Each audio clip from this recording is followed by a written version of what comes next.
రోజు రాజీవ్ గాంధీ గారి 80వ జయంతిని పురస్కరించుకొని వారి విగ్రహానికి పూలమాల వేసి ఘనంగా నివాళులు అర్పించడం జరిగింది.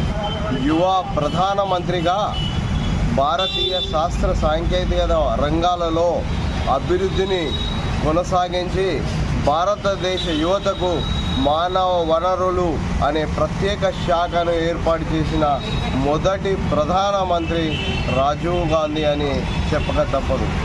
రాజీవ్ గాంధీ ప్రధానమంత్రిగా భారతదేశానికి సేవలు అందించి తన జీవితాన్ని దేశం కోసం త్యాగం చేసినటువంటి స్వర్గస్థుడైనటువంటి రాజీవ్ గాంధీని ఈరోజుని స్మరించుకుంటే ఆయన ఆశయాలను ఆయన అడుగుజాడలో యువత నడవాలని మీ ద్వారా ఈ యువతకు పిలుపునిస్తున్నాను, సందేశాన్ని ఇస్తున్నాను. మరీ ముఖ్యంగా భారతదేశంలో